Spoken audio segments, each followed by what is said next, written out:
The collapse of algorithmic stablecoins. Now, the real question: who's next to fall? Are we really seeing the end of crypto? Or are we about to embark on a revolutionary era? It's the beginning of a new crypto winter, but the real question is, what brought it so early? Was it greed? Was it manipulation? Or evolutionary necessity? The crypto industry faces major challenges in 2022. This will be an important year for the crypto industry. The collapse of a stablecoin, the support for failed projects, and the proliferation of meme coins and NFT platforms.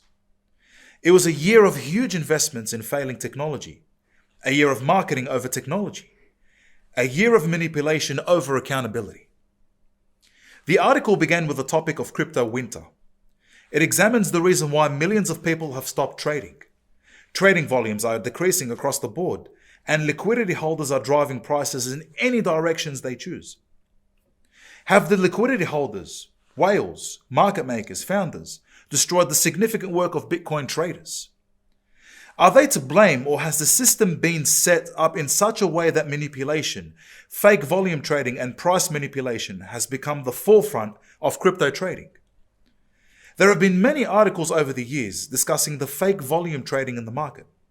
However, over the years, the market makers have been the first to assert this isn't true. I recall in an earlier interview about stablecoins with the CEO of NuGenesis Network, Mr. Hussein Faraj, and ladies and gentlemen, I will never forget his words. He said, "We have reached an era where projects' deliverables mean absolutely nothing. For people who claim blockchain technology is the future, all that we are witnessing is poor technology and dangerous financial designs. It is setting the stage for the collapse of stable payment trading systems."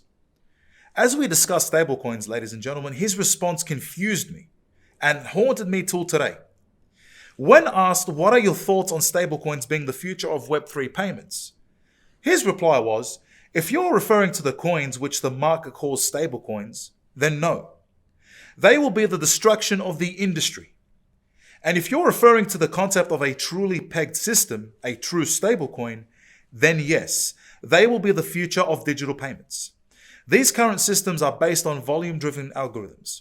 With no true peg, the entire concept of trustless transactions is destroyed.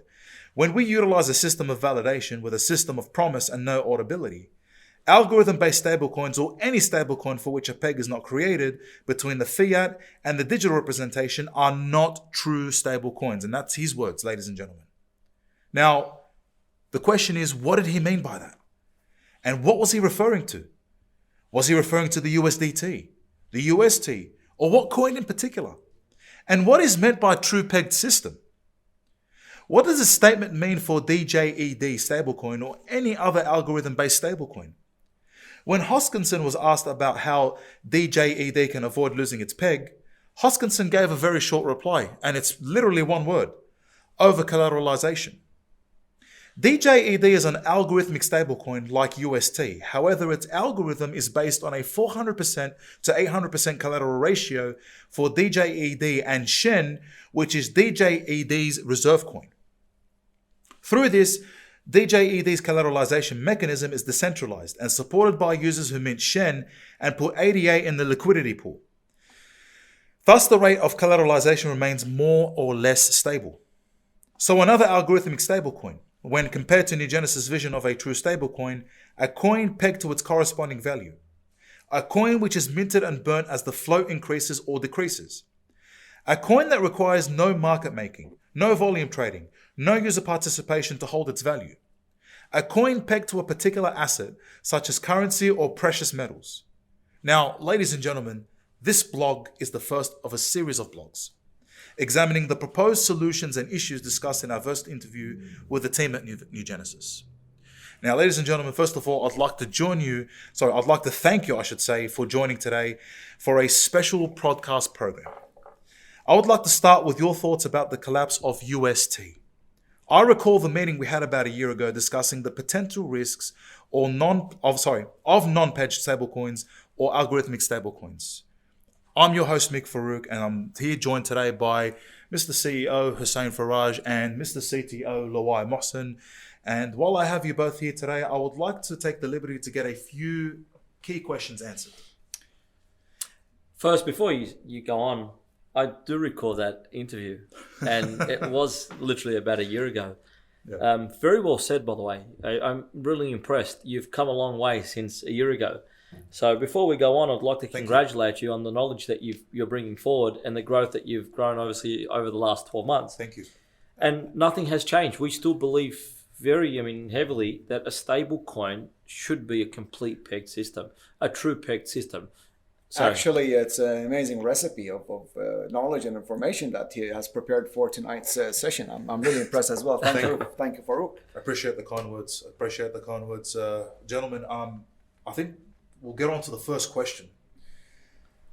Can we please get an update on VC offers and a summary of what happened with your trip to the Middle East? Oh wow, that's going to require a full podcast session for itself. We'll try to summarize as much as possible. Well, we had bad times and we had good times. I mean, realistically, it was very different than what we thought. I mean, we expected to go to Dubai, that we'll be finding, very large VC firms in Dubai and find a real crypto market in Dubai, and obviously crypto traders. I don't know about yourself, Luai, but I wasn't satisfied. I was not impressed at all with what I saw in Dubai. Yes, I think the problem is with the traders. So they have the foundation for the market. It's the people. Basically. Correct. And no, the foundation. And let's get something straight from the start. We do believe that Dubai will be the leading space, the leading country in crypto. It is why that one of the things we're doing, one of the things we did while we're in Dubai, is partner up with some of the most powerful, corporations, individuals in Dubai to work together. And we do plan on shifting a lot of the resources into Dubai. What we're discussing is the crypto shows. So obviously we were a part and we were key speakers. So Luai was also a keynote speaker in several events.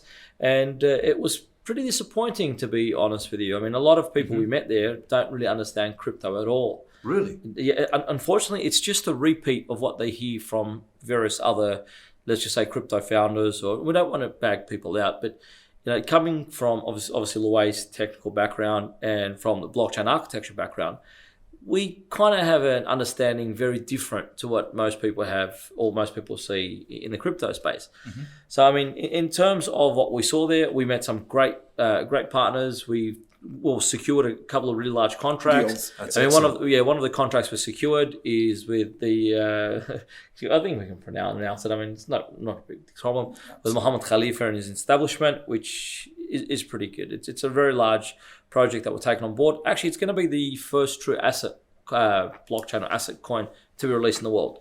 All right. When I say asset, we're talking about pure pegged asset chains.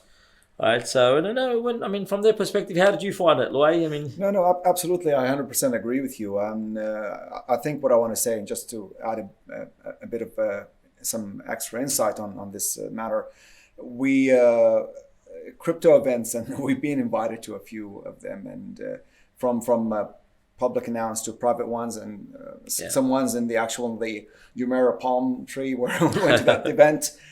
And unfortunately, such events require people who have more determination on the technology itself. I know you mentioned, is the problem the technology, or the problem is the implementation, or the design of the actual financial implementation or systems or dApps, etc. Look, the technology is phenomenal, and technology is going to rule the world. Basically, blockchain technology it's getting into everything, and it's the new era of what's coming now and what's coming next and going forward. Mm-hmm. Yes, I agree with you.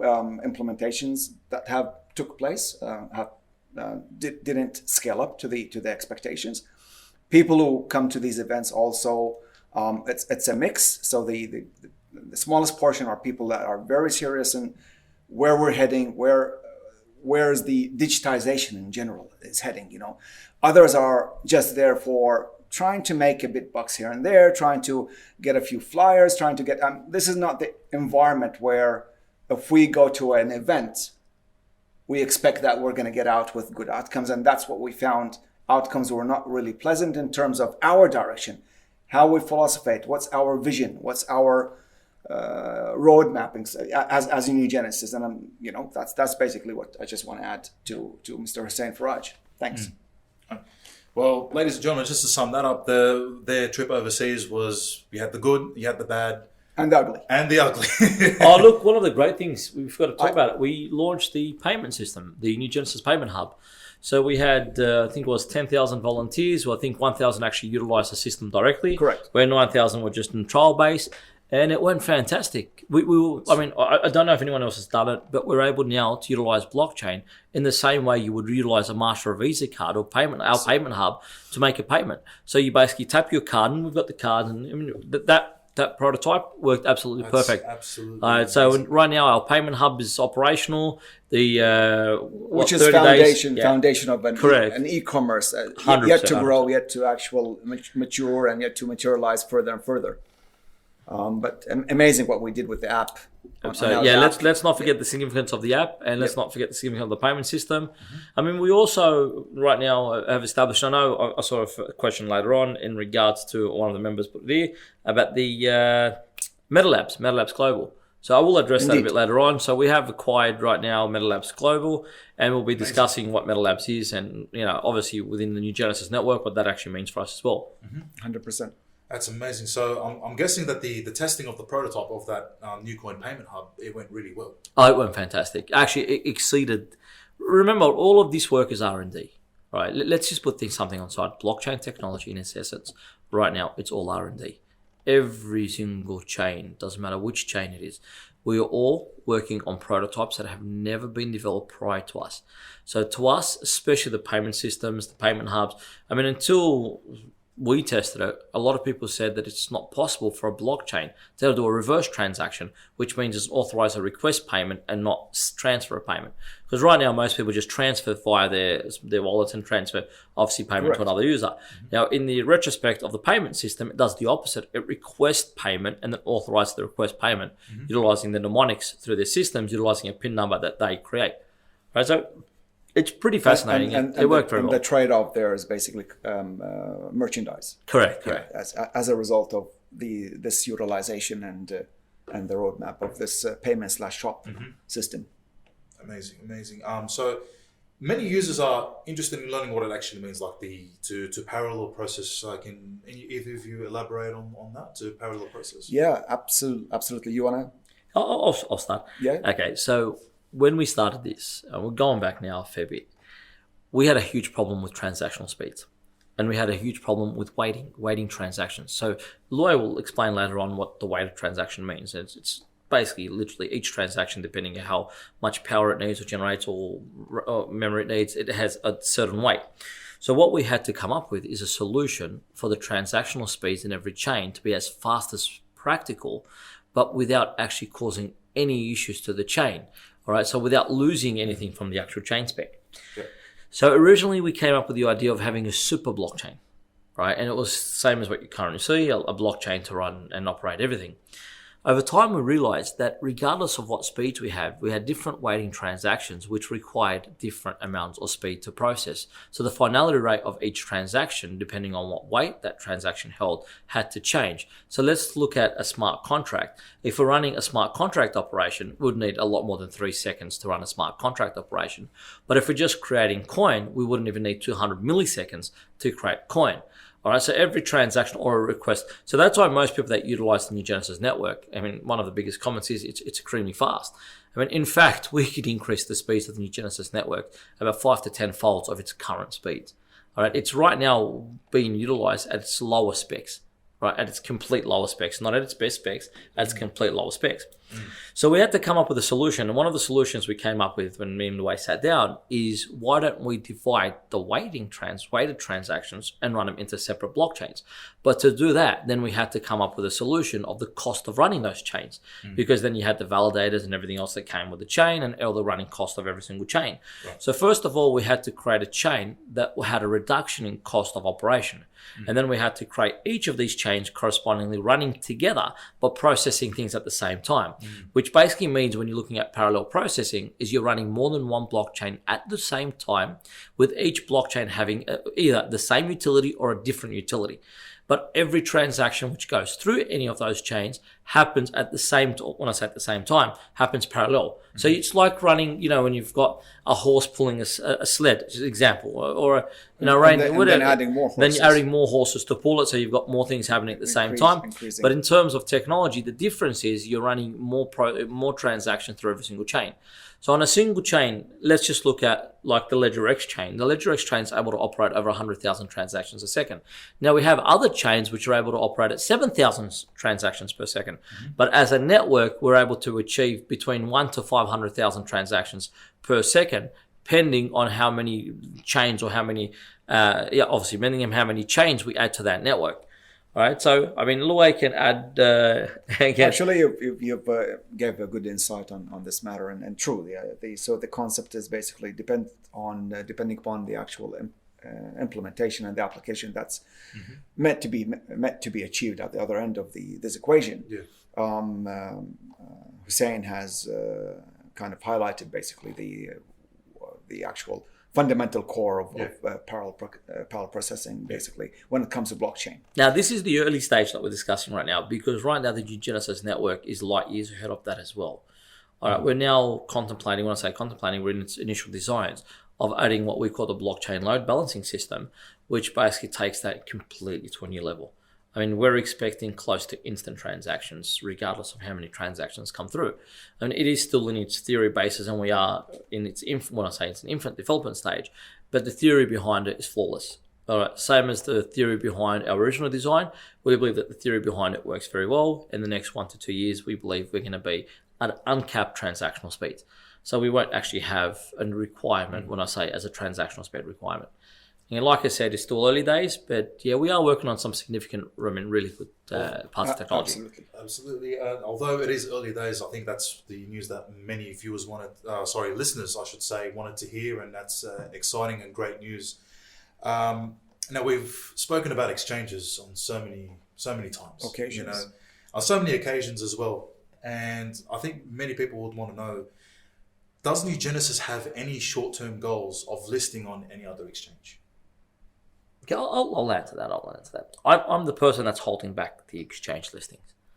Okay, as the CEO, I made a decision, and obviously we had extensive discussions on the growth of NuGenesis, testing the technology very well, ensuring things are very viable internally and external.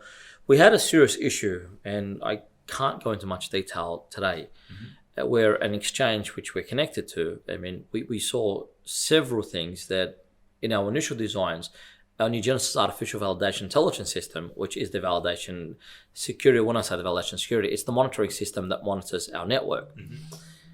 Picked up on ways they work, which sits outside of our ideology or scope of work. See, we're all about auditability. All right? One thing that the NuGenesis network has said from day one is everything must be able to be auditable. Any person should be able or has the right to see and witness the technology, see and witness the funding, the back end, the front end. See everything. You should be able to know. If let's just say we deployed NuCoin Cash tomorrow, and we said we've got $1,000 in the account, so we have 1,000 NuCoin Cash. You should be able to both see the account and see the and the NuCoin Cash and the currency. So one of the things that we have, and we always have, and this is why the USI was so important to us in its early day development, which is the unique serial identifier, is that we wanted to ensure that nobody could manipulate our coin. Nobody could dump our coin when it felt like. Whales couldn't just buy large volumes and dump it. It's, again, we had an early issue, and we're not now updating. When it's not an issue from us, it's more of an attack against us than an issue for us. And what we're doing right now, actually, it's a global attack against this 100%, industry, 100%, and specifically against the likes of NuGenesis and all that. Just look at UST. I know you were speaking about it earlier. Most people ask me what are my thoughts. Do I think it was a flawed design, but it was because of the system, the way the system is designed. First of all, that allowed that flawed design to be deployed, and second, to be controlled.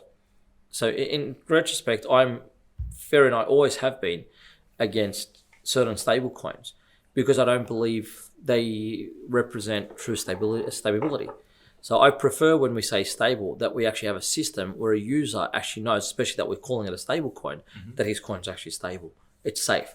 Why would you call something stable when it's algorithmic or otherwise? So for that reason, I've gone back to the initial drawing boards. I've asked our designers to go into the realm of centralized exchanges to understand how centralized exchanges actually operate, to be able to build protocols and security that gives us power above a centralized exchange, so that a centralized exchange or a system that we have no control over can just manipulate and dump our coin and price. Mm-hmm. So in essence, yes, we plan on going into other exchanges. Yes, in the short term, we are in discussion with, or KuCoin at the moment,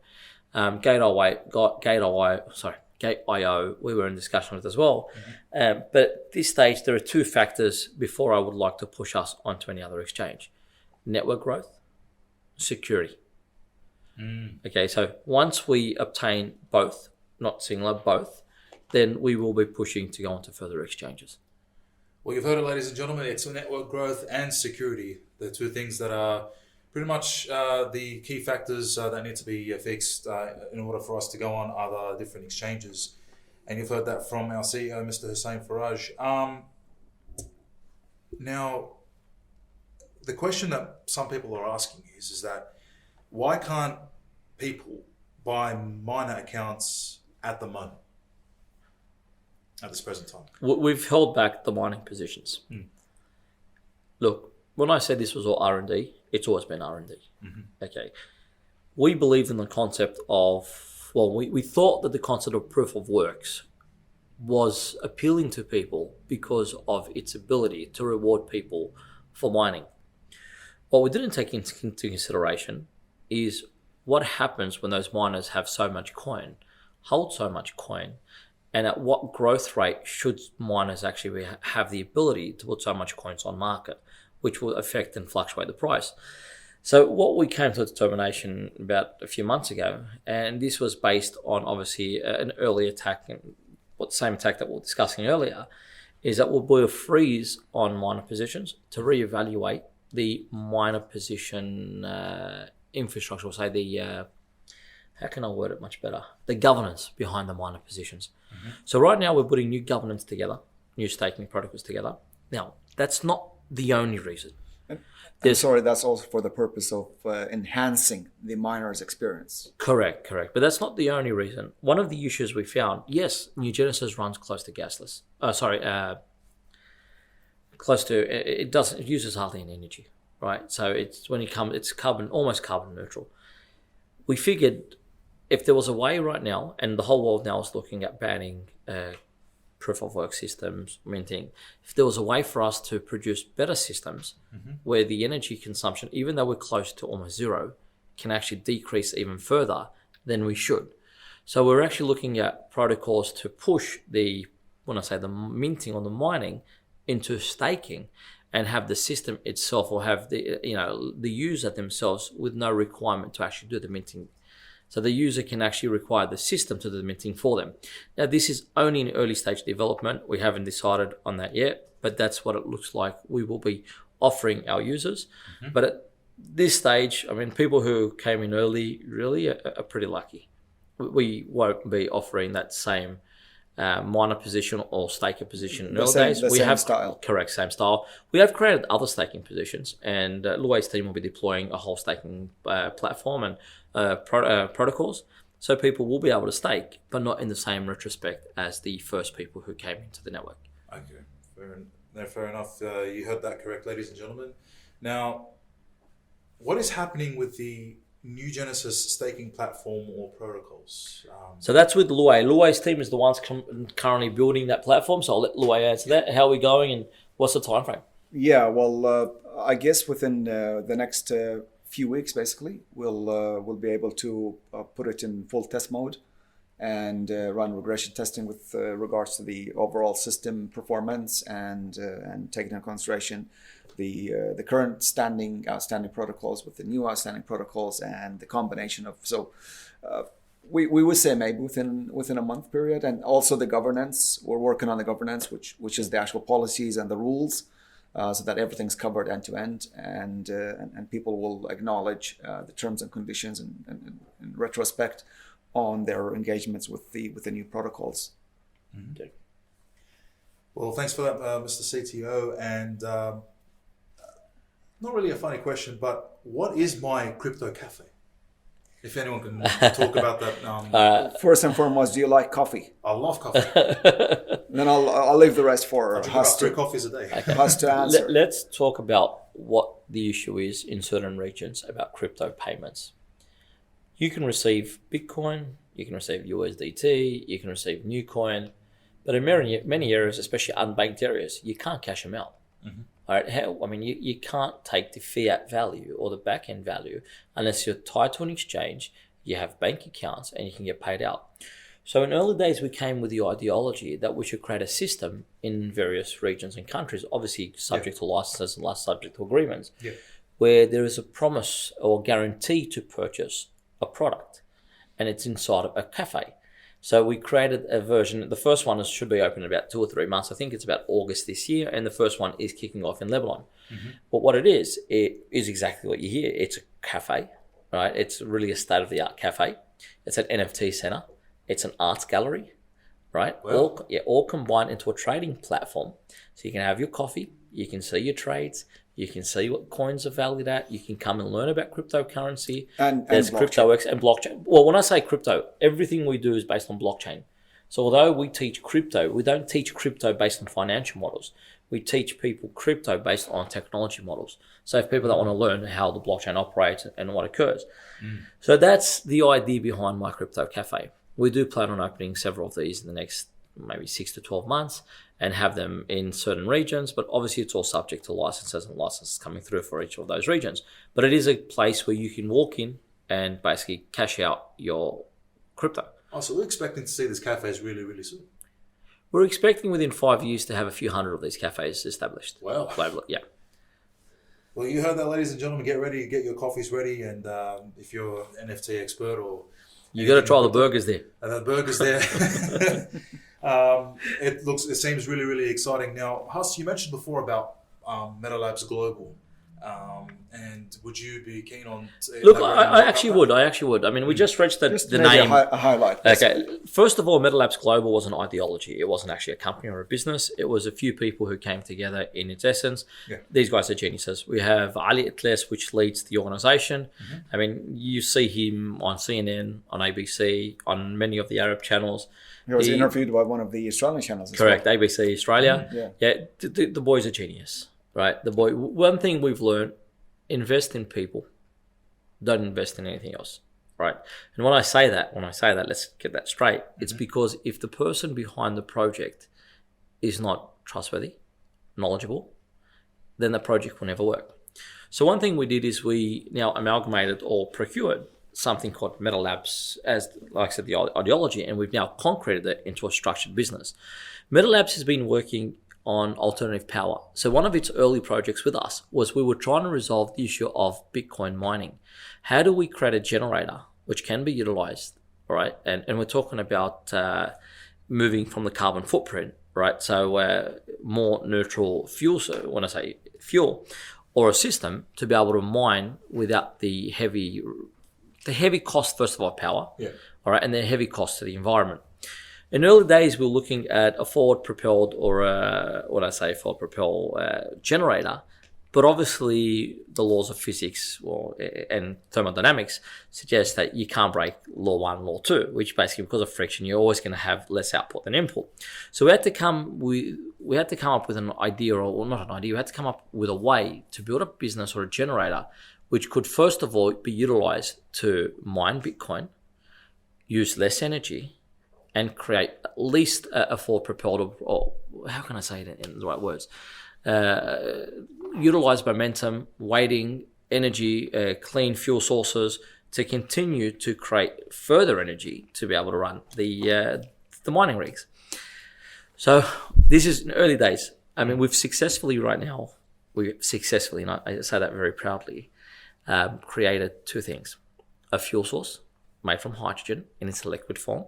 So we've infused it into a liquid cell we can actually utilize. It was first tested last week. Now, there's a lot of hydrogen. Again, hydrogen power hydrogen power is the future.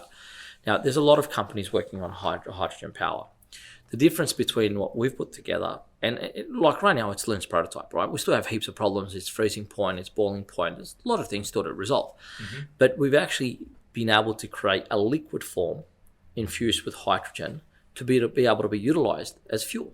I mean, right now, last week we tested it in a few vehicles, works perfect. In a generator, worked perfect. There's still a lot of things, like I said, to get there, but that's what Metalabs was about. Now, that's its power generation. Metalabs is also about creating meta equipment, VR headsets. Have you ever watched Ready Player One? Yep. We're trying to replicate the technology that you're watching Ready Player One. All right, so the headset where the camera's there and it brings you as a avatar, because in the meta realm, especially in our meta realm, and by the way, we've just completed the second phase of the meta realm. So amazing. We've just completed another prototype. It's for Europe, and it's the Europe island, and it's hopefully within the next 2 to 3 months, it will be completely open to the public to actually view. So we've got the NuGenesis Smart City, which is now being created in the meta realm, and we have the Europe City. Stands for United Realms in Paradise. Correct. We'll speak about that, and it's an impressive concept project, and it's one of my favorite that's been deployed on the NuGenesis network. It actually is my favorite that's been deployed on the NuGenesis network. Powered by NuGenesis. Powered by NuGenesis. Oh, by the way, everything you see is powered by NuGenesis, right? So my crypto cafes, it's powered by NuGenesis. Amazing. So that's the whole concept of the NuGenesis network for people to utilize it and to utilize. But that's where it became, and that's right now. One of the other gentlemen that we've just had, we've just employed him, working on limbs. All right, so it's incredible. I love I love the division, the Metalabs division.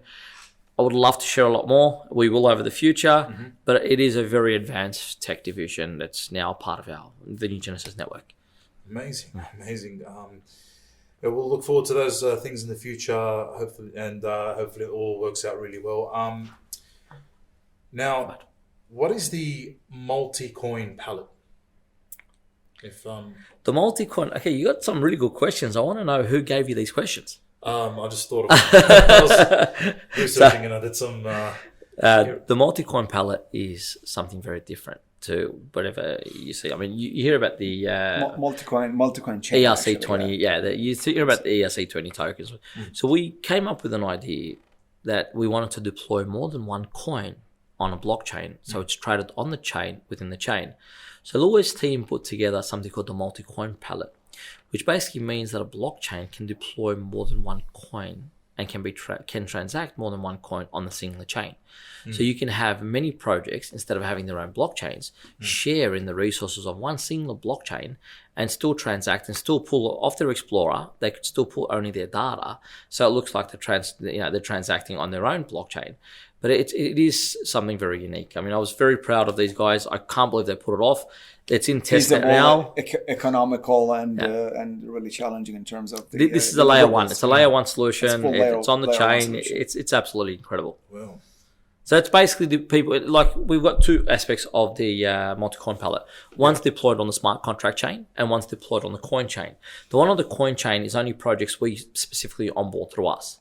Right, they go through the right know your business KYB procedures, and we understand their model, and we agree that their model. All our users agree that their model is safe enough to onboard. We also have another one which is deployed on the smart contract chain, which is basically like an ERC20. Any person, once we open it up, can utilize that to create a coin. But the one thing you'll find the NuGenesis network won't allow is coins such. When I say meme coins are non-essential coins. Unless it has a utility, it won't be on our network.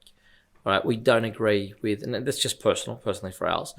Just because somebody promotes something or encourages you to buy it doesn't mean it's worth anything. Right, so one thing that we've been adamant from day one, if it's on our network, it must have a utility. And with the multi-coin concept, I think from our governance perspective, the initial stages will be B2B, business to business. It's not going to be B2C at this stage. Later on in the future, we'll reassess things and we'll have something for the actual mass adoption as well. But at this stage, it's a pure business concept. Amazing. Guys, gentlemen, since we're on the topic of coins, and we were speaking about it earlier, what is the NST21 token coin? The NST21 is what I was talking about, referring to the smart contract, the multi-coin palette being deployed on the smart contract chain. All right, so you know the NFT City. So you guys call NFT City dot exchange. Yes. All right, that's running on what we call our smart contract chains. All right, that's a smart contract based chain. The multi-coin palette, when deployed on that chain, gives the ability for users to be able to create their own coin. All right, we do have an approval process, but they have created their own coin. And that's actually what the NST21 is. So it's basically when you say ERC20, but that's a token and it's not on the actual chain. The NST21 is an actual on the blockchain being processed on a layer 1. Well, thanks for that. Okay, now this is a question, and I think a lot of people are asking this question. What is happening with the NuGenesis Media Network? I can answer that. Do you want to? Yeah, please go ahead. Okay, just because these are departments that I very heavily love. One thing we realized that this game is a game of marketing. I mean, most people know. And another thing that's very sad is that the way that's marketed, it's if projects with utility don't get the same marketing as a project without utility, if the project without utility has backers or famous names behind it. Right. And this is what I dislike about the current market and the current situation we're having. So the NuGenesis Media Network was the technology has been already developed. So the websites, the infrastructure, the applications, we've all developed. It's currently being tested. We're also hiring some of the world's best journalists. At this stage, we're actually starting in the Middle East, right? So you will find in the next 3 months that the NuGenesis Media Network, ME, which is Middle East, will be fully deployed. We've just hired 8, I want to say famous, but these guys are pretty well known media names. They all specialize obviously in journalism, and their job is to basically look at the market and analyze everything on the market, bring real news, real projects, discuss what's happening behind closed doors.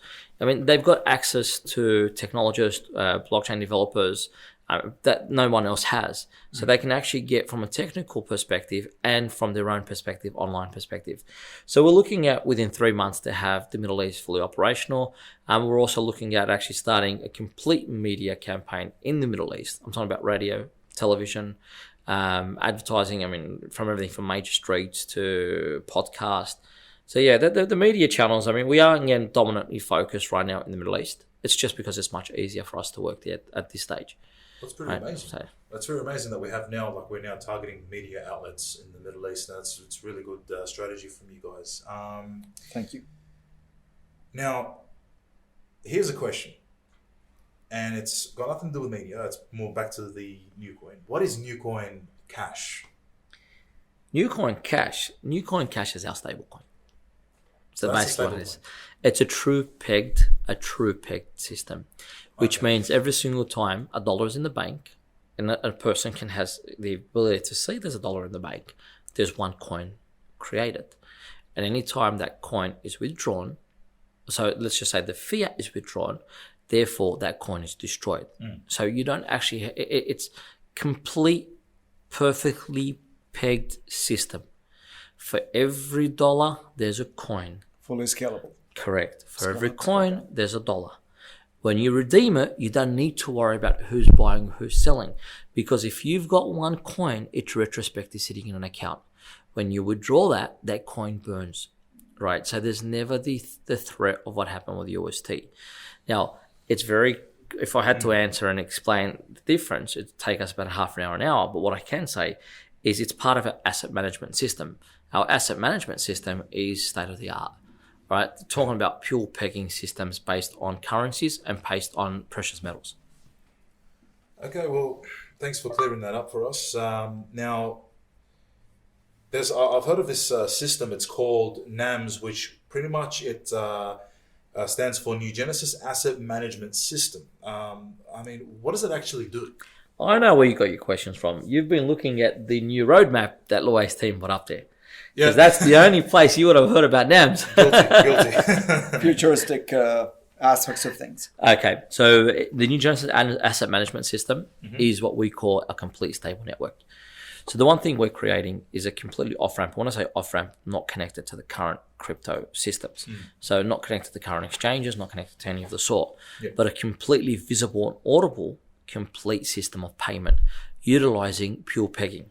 So right now we're deploying a copper-based, a gold-based, right? fiat based. Now, any system that comes on that would like to join that, obviously the network, will go through what we call NAMS. NAMS is, again, it's the NuGenesis asset management system, which looks after any asset which has a pure pegging. All right, so it's again, it goes back to the corresponding of stablecoins. So it's its own stablecoin system. Okay, before you mentioned that roadmap, okay, now I think now everyone's intrigued about this roadmap. So where can our users actually learn more about the future roadmap of Guys, the company? nucoin.com.au. You go on nucoin.com.au. We've just now dynamically added the currently on the browser, and we are working on mobile optimization. But however, such level and detailed information is preferably, if you want on the to browser. indulge Yes, in please. it, Wonderful. get good insights, use the browser, and it's an open book. Excellent. Okay, guys, look, we're approaching the end of the segment today, and I just have one more question just before we end. I'm just wondering if you guys can shed more light on the issue with Alameda. Now, I know there's rumors circulating about an international dump of NuCoin by Alameda, and that the NuGenesis and that this company is currently looking at taking legal action against him. Would anyone? I will answer this, but I would like NuGenesis. to answer this as brief, and I'll explain why in a second, as possible. Yes, do we have issues with Alameda? Yeah. The answer is yes. Are we looking at taking legal action against them? The answer is yes. I'd prefer not to disclose what occurred at this stage. Now, I know many people witnessed and saw what happened. I know many people know what happened. And unfortunately, what occurred did occur. It's sad to see what they did. I mean, I don't know. I mean, I won't comment on the intentions behind it, why it occurred, how it occurred, why they did it. I'll leave that as a matter of law. We are in the middle of putting a briefing together to take action against Alameda, and very soon we will disclose the content of exactly what happened. But at this stage, it's very early, and I prefer not to go into the discussion of Alameda. Yeah. Yes, I know I've seen this. A lot of questions have come through, and there's a lot of rumors around what happened and why they did it, and what took place. But at this stage, just because we are looking at taking legal action against them, I would prefer to keep this answer to a minimal, if that's okay with you today. No, that's perfectly fine. I think some people wanted to know what really happened, but you guys pretty much summed it up pretty much. And of course, if ladies and gentlemen, I would like to remind everyone that we do have a Telegram channel, and it's if you more than happy to join. It's NuGenesis Official, if I'm correct. And we're more than happy for you guys to join, and that will conclude our segment for today. I'd like to thank. Before you go on that Yes. channel, guys, it's Yes. actually a great channel because you can speak to us directly. We at least, I mean, and everyone on the channel too, will try to be Talking there to at the, least 4 or 5 hours a week. CEO. And So we'll at the least CTO. try to spend. Wonderful. I mean, CEO, CTO, you can ask the Pose the questions question. whenever we're free.